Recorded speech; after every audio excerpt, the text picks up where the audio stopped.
The Stingrays aren't alone in here. The tide pool is right next door, which houses guys like this. The average bat speed for a college baseball player is 80 miles an hour. That means the bat crosses the plate in less than half a second. Joe Hallock's life changed in even less than that. In order to view a total eclipse of the sun, you need to have glasses like these. The planetarium sells these eclipse shades for only $1. Hidden in the basement of Langseth Hall Not many people know it's down here. are some of the ocean's coolest creatures. Creatures that crawl, swim, and glide, We have stingrays. which is rare. You don't see this in Minnesota, so to have this is really cool. The stingrays are my favorite, and they're like my babies. The Stingrays aren't alone in here. The tide pool is right next door, which houses guys like this. The MSUM Marine Lab is like a family. There's always the shy member, the family star, and the mean one. So the hermit crab is a bully. Yep, he's not very happy today. Some of the members even have names. Inky, Blinky, Pinky, and Scratchy. But what really makes the lab a family is the passion the students have for it. This is just something that we do because we want to. It is my favorite place on campus by far. I spend a lot of time down here. Every hour volunteered. It's really cool. No credit for any class. It's a lot of fun. Just that passion for this magnificent marine life. I want it to grow. Building on an idea that started 5 years ago and hoping that this is only a drop in the bucket for what the future holds. With photographer Branson Reeser, Tyler Ziegler, Campus News. Bucky Burgow Field, home of the Cobber baseball team and home of senior captain Joe Hallock. The Cobbers are having a good season, sitting at 4th place in the conference, with Hallock leading the way. 10 years from now, I think his teammates that are here now will talk about his leadership abilities. He pitches and he catches. Joe can also hit. His average for the season is .349, but he hasn't always been able to swing the bat so well. The average bat speed for a college baseball player is 80 miles an hour. That means the bat crosses the plate in less than half a second.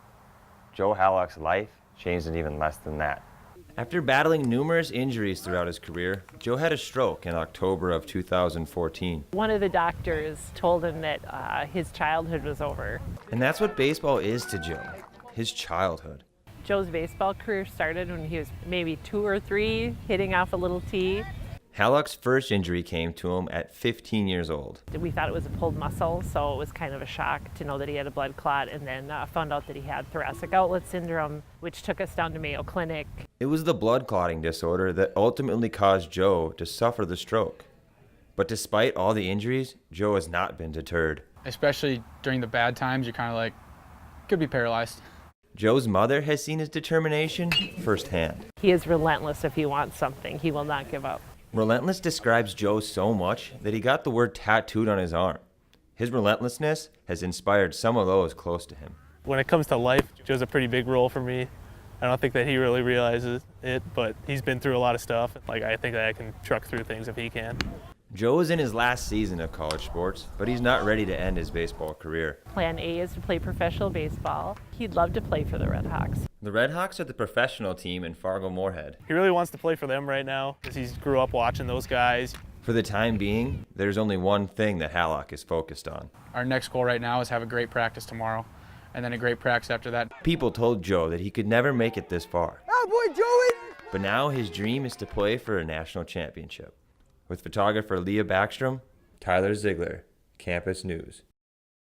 The Society of Physics Students is a group that has one main goal.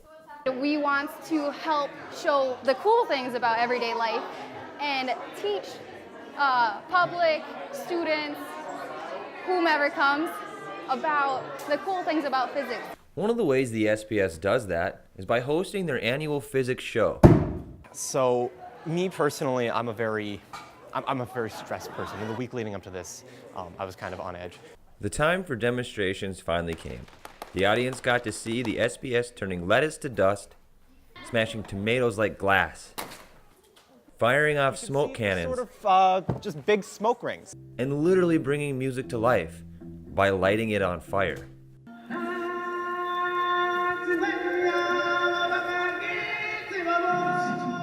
Music wasn't the only thing they lit on fire. The performance and actually getting to see, a year's worth of effort come together into just one grand finale is gotta be one of the better feelings in the world. At the end of the performance, attendees can come outside and the performers will show them a hands-on look at the projects they had in there. For Paige, a first-year physics student, it's the little things that make the work worth it. Having parents, kids come up to me, say, "Oh, why is that glue so weird?" and trying to explain concepts that I've learned in class to them. Even though the performance ended, the members of the SPS say they never stopped teaching people to love physics. With photographers Paulina Glowacki and Derek Barkowitz, Tyler Ziegler. Campus News. Before coming to MSUM, Tinker spent time as a weight room intern at Clemson University. As the Winter Olympics heat up in South Korea, an Olympic gold medalist is ready to conquer a new challenge, college. World Gymnastics champion Simone Biles is attending the University of the People starting this month.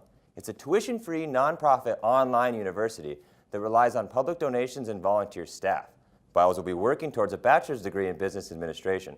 She says she's always wanted to work in the business industry like her mother and her brothers. A lot of high school swimmers are looking forward to college careers, but after losing his life in the recent Florida shooting, one swimmer was robbed of his chance. Senior Nicholas Dworet had dreams of swimming for the University of Indianapolis after earning an academic scholarship. The U-Indy coach Jason Haidt says Nicholas had worked extremely hard to create this opportunity for himself. After hearing about the shooting, Coach Haidt was devastated after getting no response to a text that he sent to Nicholas. This was one of 17 deaths related to the school shooting. For every car, there's a mechanic, and for every athlete, there's an athletic trainer.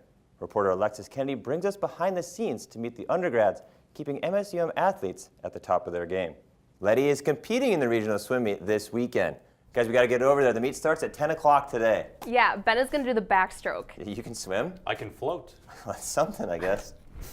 The MSUM dance team will be holding their tryouts for next year's team in April. I fully expect both of you two to be trying out.